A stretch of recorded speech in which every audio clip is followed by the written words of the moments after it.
Testing. I don't think you're working. Oh, I'm on. How about you? Am I working? Can you guys? Oh, yeah, now it's working. Connie's mic needs to be on. Are you on? There you go. Well, Steve is, I think, widely considered one of the smartest investors in Silicon Valley. He's somewhat famously graduated from Stanford in 2.5 years at the top of his class. Went on to work for Steve Jobs at Apple and Next, and has made a lot of early, very smart bets, as Jordan referenced, including in SpaceX and Tesla, where you continue to sit on the boards. That's right.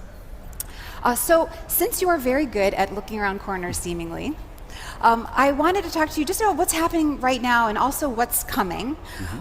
I thought we could start with two trends that have been sort of sweeping through Silicon Valley in the last 6 months to maybe even a year. The first is ICOs. It seems like every startup, or many dozens of startups now, are offering these customized virtual currencies to anyone who wants to buy them. What do you make of them? I haven't seen you comment publicly on this. Sure, and I haven't before, so this will be off the cuff. I find them fascinating. My newest investment actually is in one of these. It'll be announced next week, but I can't reveal that other than to say I'm learning. I've been fascinated in digital currency since 1994. I actually wrote an essay 23 years ago about digital cash, digital blind signatures. Back then, it was before the Bitcoin word existed. And the excitement then and now is on the implementation of that framework to do something truly useful, not just currency, but contracts and intellectual property protection and anonymous browsing and all the cool features that you're now seeing build on top of Ethereum and the blockchain. And so I think the ICOs in particular are a combination of novel financing mechanisms for a bunch of ideas that might otherwise have difficulty getting funding from traditional investment sources. So that, of course, I would applaud. I think that's fantastic. There's a little bifurcation between protocols and assets. In some cases, you're investing in a thing that is not even a company. In other cases, you're investing as an alternative to normal investment in a company with a balance sheet, what have you. So it'll be interesting to see if that shakes out and if there's a clear delineation in terms of investment enthusiasm for these. What exactly are you buying into, and what is it as an investment, or is it a way to sort of crowdsource a vote of support for some new protocol? But in short, I think it's fascinating. It's a lot of easy money, which is lubricating a huge amount of innovation. And so I think no matter what, you're going to see some great things come out of it, and probably a lot of companies that come and go. Are you interested in more the protocol, or, like you said, the companies that are raising money, have money on their balance sheet, maybe even have some venture capital, but are taking money from their users and investors to build a new service or product on top of what they have? Well, professionally, we've invested so far in Coinbase and this new one that'll be announced next week. Personally, I'm just curious about the way in which these protocols can be extended. I mean, in short, if you have this bulletproof form of being able to register the single use of a number, which is kind of a weird way of thinking about it. You have an issuance of a number or a token to someone. You can prove whether or not it has been used or not used.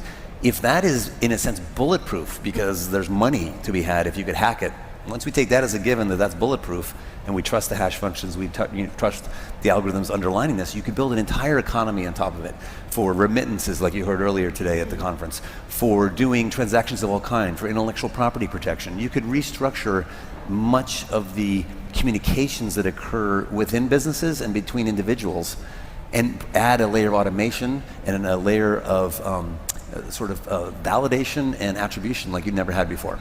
I guess as for the ICOs themselves, as a fundraising mechanism, does it make you nervous as a VC? Is this something that could endanger your profession? Oh, maybe, but that's the last thing I worry about. I worry more that it could have a flash in the pan with fraud, right? That you could have, if it's too easy, then who knows what you're investing in. And people sometimes will just go on proxy. Well, so-and-so is an investor, it must be good, I'll just invest in it too, without much more scrutiny than that.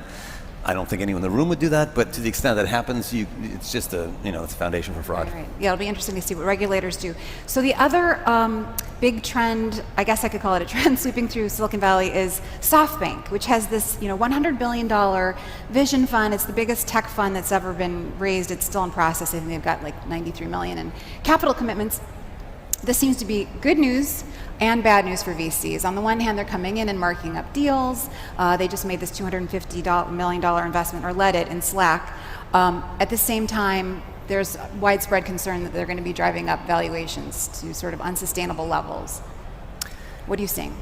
I don't know. It reminds me of your prior speaker, Yuri Milner. There was some similar concern when DST first started investing, and in retrospect looked pretty pretty savvy and pretty brilliant. But at the time, it was sort of the $100 million chip was sort of the entree in terms of valuation, and now it's the $1 billion chip in the sense that the minimum sort of. Imagine you're playing poker and your smallest coin is $1 billion coin. It's kind of an intriguing game to play with those big stakes kind of pots. And SoftBank's just taken it up another 10x from what we've seen before. That being said, more money is always better for our companies. When we're investing in early stage startups, we love it when they come knocking. And perhaps the only distortion I can see that it might introduce in the market is a bit of a feast or famine phenomenon, that you have this kingmaker of sorts that's at least giving a massive capital infusion to some companies and not others, right? So in the long run, that's just the noise. A better product and service should win. In the short run, it could have some interesting shifts in the outcomes of companies that otherwise would be in a normal horse race. Right. We had a company that went to Japan, sat down with Masayoshi-san, and they were asking for $50 million, and they knew they were meeting with SoftBank, so they said, well, maybe we'll say 50 to 100 just in case, because he writes big checks. And in the first meeting, they got a written term sheet for $800 million. Incredible. In the first meeting. $800 million. Like 45 minutes in. Did that deal go through? Can we talk about I can't talk about that one. No. Okay. That's a whole nother story. Too bad. Yeah. Okay, well, I did want to ask you about something that I'm hoping you can maybe talk about, Sure. which is Zoox, which is a DFJ company. Yeah. And SoftBank is reportedly talking to Zoox about a big investment. Zoox is this, I'm sure you probably know, it's sort of like this very interesting company right now in Silicon Valley that's building cars from the ground up. Yeah. They raised the largest Series A of any company ever, which is the weird and Was that the $400 million? No, or it was $240 million, but for Series A, it's pretty crazy. Yeah. Yep. And so it's a capital-intensive business. If you're going to operate a fully autonomous driving service in an urban environment, imagine an Uber or Lyft-like service with no humans in the loop. That is a big and audacious dream. You can redesign the entire vehicle around this, the entire service offering. And so, I mean, what I should say is this is the kind of, they're not an investor currently. But are they talking to them? I cannot confirm or deny that. All I can say is, I mean, because it would be out of price. I can just say that we hope various groups are excited as we are about the company. But yeah, they haven't finished that. Well, so Zoox has, as you're describing, sort of like a car as a service model. And Tesla is sort of moving a little bit in that direction. So as an investor with a firm that has these great investments, but that seem to be sort of like moving toward one another, how do you navigate that? I mean, are there synergies there? Are they going to be competing more? I thought it was purely synergistic to start. In fact, we invested as a firm in Zoox before they had a board, before they really had any structure whatsoever, before there was a Series A or any of that. And there was no whisper of Tesla being competitive. And so when, to my chagrin, it then became a public thing that there was a possibility, it was on an investor call, I realized that this could one day, the Venn diagram of their businesses might overlap, despite believing quite the contrary, right? So the thing that prompted Elon to opine on this was actually a conversation I had with Travis at Uber, where Travis said he wanted to buy all of the year 2020 Teslas, right? And I thought that was such a braggadocio kind of typical Travis kind of statement that I accidentally said that once on stage. And then that got picked up, and then the Morgan Stanley analyst asked Elon about it. And when confronted, Elon's like, well, of course we might do that one day too. You know, we might be in that business, which he's always very open-ended about the future. Right. Make a long story short, that put us in a tricky spot of saying, well, maybe the Venn diagram of these businesses is partially competitive, or is it purely cooperative? And so I didn't join the board of Zoox, even though that was the original plan. And instead, my partner, Heidi Roizen, is on the board there. Okay. And we have a little Chinese wall. All right. I was going to ask you, you just can't talk about it. Okay. So I also have to ask, you're on the boards of Tesla and SpaceX. You obviously work very well with Elon Musk, who has a new company, a tunneling and infrastructure company, the Boring Company. Yeah. So I wondered if we could maybe talk about if you're investing in that company, if we might see you on the board of that company. Oh, I'd love to invest in the company. He hasn't taken outside investment yet. As with SpaceX, interestingly, he put the first $100 million into SpaceX before he took a penny from outside investors and brought the product and vision to a certain point before he felt comfortable doing that. And so I would suspect a similar pattern would probably play out with Neuralink and with Boring. I personally love the idea, in fact, even more than the Hyperloop idea of digging these tunnels. And the reason that I think it's more than just, tunnel digging equipment, which sounds like yet another industrial kind of crappy business. The insight I think that's so powerful is that if you only envision electric vehicles in your tunnels, you don't need to do the air handling for all the carbon monoxide, basically the pollutants from your exhaust. You could have scrubbers and a variety of simpler things that make everything collapse to a smaller tunnel size, which dramatically lowers the cost because the cost goes up in a polynomial function of diameter. the whole concept of what you do with tunnels changes. And the right-of-ways, which was, I think, the killer to Hyperloop as a concept, was how do you get right-of-ways? Well, that's potentially solving that problem too. That's fascinating about the size of the tunnels. But so last year, I sat on stage here with Shervin Pishavar, who is a co-founder and early investor in Hyperloop. And what do you think this does to their odds? I mean, I don't know if there's just different use cases for Hyperloop. I mean, this in ways seems to make more sense because, as you mentioned, the right-of-ways are going to be a problem no matter where they build. I'm not sure. I think in the near term, it just seems natural to me that in the near term you do something incremental, like Elon specifically wants to get from home to the office along the 405. That he's his openly stated goal. Like, I'm going to dig some tunnels. I got to get my commute better. Right. So starting with that concept, thinking about running under highways, thinking about small local links, that's very compelling. The Hyperloop concept makes more sense when you're commuting, let's say, across a longer distance. It means a longer tunnel, a bit more complexity, and tens of billions of dollars of capital. To me, that just feels like that comes later. You'll probably cut your teeth on the things that the Boring Company has shown, which is taking normal cars through a tunnel. We all can understand that use case. That's compelling in LA right now. Right. And everything is a little simpler to do that. Right. Yeah. Okay, so I see we're running out of time already. I wanted to ask you a little bit to another recent interview. TechCrunch was in Boston in July, and I sat down with another one of your portfolio CEOs, Rodney Brooks. Oh, sure. Who is widely considered the father of modern robotics. Mm-hmm. During that discussion, we talked about Elon Musk and whether or not AI needs to be regulated. So it's sort of funny positioning for you because on the one hand you work with Elon, who thinks absolutely needs to be regulated. Rodney Brooks was saying very publicly that's ridiculous, there's nothing to regulate yet. I just wondered, what are your thoughts on this? Well, they're mixed. It's a complex and fascinating subject, and I think first when you say AI, there's a big difference between future AI visions of suprahuman, something smarter than human, or even close to human intelligence, and then the everyday deep learning, machine learning we do today. But let's say we're talking about the more far-off thing, where you have this differential capacity. In some ways, in the markets I've invested in, the worst regulatory environment is a lack of regulation. If you know that it's inevitable and it's just not there yet, this is bad. Think about drone regulation versus autonomous cars versus other areas. If it's clear, whatever the regulation is, you know how to move forward. I think Elon's deep-seated concern, the founding of OpenAI and those folks as well, Ilya and the group, is not so much, even though they may say this, that there's inherent risk in AI. I think they want to make sure there's attention on that it's a powerful technology. And they want to make sure people understand that. But the real fear is that it's concentrated, that it's in the hands of one company, one internet search provider, for example. And imagine as a thought experiment that the dark projects, the one that is not open source, the one that is not in the public eye of scrutiny, has a major breakthrough, whether it's Google's work on quantum computing, whether it's their work on machine learning and deep learning as applied to quantum computing. If you get a 1, 2, 4-year advantage in that domain, you may have an insurmountable lead in almost every product we care about on the internet, from image search to regular search to every product and service Google offers today, to the algorithms in perception and sensor fusion for autonomous cars. Basically, it'd be as if you limited digital computing to one company. Wow, what would that mean? And in fact, that analogy doesn't even work because the whole economy is digital. It'd be as if you had a 100x performance advantage in a single economic entity. It's just too much concentration of power. The power laws, I think, that you're naturally going to see in inequality would go through the roof, and it would just be too much in the hands of one company. So I think it's that concentration that we worry about. Personally, I think it is inevitable that we'll create something smarter and more capable than ourselves.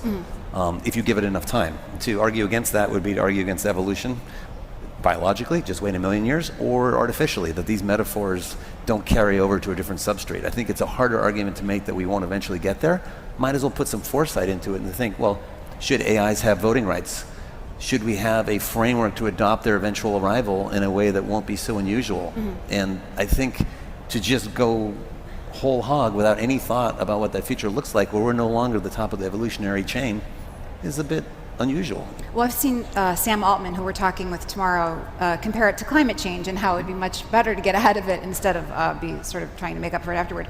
But I guess we've talked before, and you've talked about how not just Google, but Google and Facebook, and there may come a day when there are 4 companies. I mean, maybe that's an exaggeration, but the general idea. I guess two parts. I mean, like what can we do to stop that? And also, do you think government should step in? I mean, you sort of paint this scenario as inevitable in some way, this AI, but should the government be trying to break up Google or slow it down, or? I don't. Well, no, God, something just every fiber in my body reacts against that. And there are perennial calls to break up Amazon and all this. I think we just have to get over the fact that in technology business there are network effects and natural power laws that are inevitable and are inexorable. And if we believe in democracy and capitalism, we need to think of other ways to deal with the fact that there's going to be an ever-increasing scales of inequality that come because of this. Between companies, wow, there's only one search engine in the US that matters and one in China. There's only one social network that we hear about. That's the norm in that sector of the economy. That is becoming the entire economy over time. So every business, in my opinion, becomes an information business over time. And we're trying to invest in those transitions, agriculture, rockets, satellites, all these, right? Okay, now go forward 500 years, just so far forward that you can't debate the transition. We're on the other side of this transition. Everything physical costs $1 a pound. Every business is an information business at its core. And the network effects and power laws inherent to those business models are writ large. And in the best of worlds, everyone's online via SpaceX satellite broadband. They all have the American dream possibility, but the American dream might feel like the lottery because there's such huge stakes for the winner and there's so few winners. Yeah, anyone could be the next Zuckerberg or the next Elon Musk, but it's 1 in a billion. That's a weird economy. It doesn't mean it's necessarily unstable, but I don't think we're in any kind of political or economic discourse and policymaking to get us from here to there in a peaceful way. Like free healthcare and education forever. Those are sort of obvious subpoints you'd want on this. The provision of Maslow's basic hierarchy of needs at a de minimis price point. It's all doable, but this way, at least that's framing some of the investments I want to make to try to help with this inevitable transition to a future economy that's an information economy. Do you think founders are paying enough attention to this? I mean, we see so many. I feel like there are a lot of founders working on really important ideas, but I just don't know if they sort of think about things in the way that you do, or I don't know if everyone sort of sees this sort of it's funny, it's not me, but I might say, what would Elon do? And in fact, there's a huge billboard here on Sutter Street in San Francisco that said, XYZ startup, because Elon hasn't done healthcare yet, right? So you might just, wherever you are, like, what would Elon do? Like, what is the big, hairy, audacious goal? And what he does, in my opinion, is think forward 500 years. What is the inevitable endpoint that we will not debate? All vehicles will be electric, 100%. There's no doubt about it. Today, people can start to see that's the future. All vehicles will be autonomous. Every plane, train, and automobile will be autonomous. There will not be drivers 500 years from now. It's just like an unfathomable thought, right? Then think about that inevitable future and like, what can we do to get from here to there most effectively? And sometimes that's where the epiphany occurs, the brilliance that I can't formulate for others how to do this, is to think about the business connection of something that's useful today that takes you to that inevitable future in a way that the competitors and the incumbents aren't thinking about. Right. Okay, let's end this on a lighter note. Flying cars. That was light. AI that's smarter than us, that's lighthearted. Can't wait. Sure. Flying cars. It's happening. I don't know if we'll see them, out in the world. Do you think we will? And are you planning to invest in? We've been looking at the sector for a while, and the design space is finally closing. For, like 5-10 years ago, flying cars made no sense. If you had a gasoline engine, I mean, there was a niche case maybe for first responders and a few things on the edge. But today, the thing that's changed that makes it so compelling is electric drivetrain, so you can have a variety of small ducted fans and have vertical takeoff and landing, so no runway, and autonomous flight. That if you don't have autonomous flight, many of these business models fall apart. To carry all the extra weight of a pilot and the credentialing and licensing, it's like night and day. So our excitement for the category went from zero to high around that, and I've probably met with 12 companies so far. We have not invested in one. I didn't realize there were 12 companies in existence doing this. Oh yeah, there's a ton. I mean, shoot, Larry Page has invested in 2 of them. There's a lot of them. Right. They're all over the place. And that's just in the US and Europe. I haven't even met the Chinese ones. How far away do you think we are? Well, they're flying today. I almost flew in one, then I watched it flip over and dump passenger right in front of my eyes. Yeah, over water. Luckily, no one got hurt. But they're kind of like autonomous cars, which I've been in for many years now, and you get a peek of the future. It's kind of like an experience good when you're first in the Tesla, when you're first in an autonomous car, you're like, okay, this is the future. But you have to experience it to really believe it. I've had that bug, even though I haven't been I've been in autonomous flight, of course, on big planes, but not in these little guys. It feels like it's an inevitability. The problem I have with making any statement of when is the regulatory environment, coming back to that, is completely unclear. Everyone who's tried to start a company in this area has faced a inevitable 7-year kind of like, just waiting to define a new category. And the FAA has been cautious throughout. So that's the part I can't predict. I think I can wait for that myself personally. Steve, thank you so much. It's always such a joy to talk to you. Awesome. Really appreciate it. Thanks, everyone.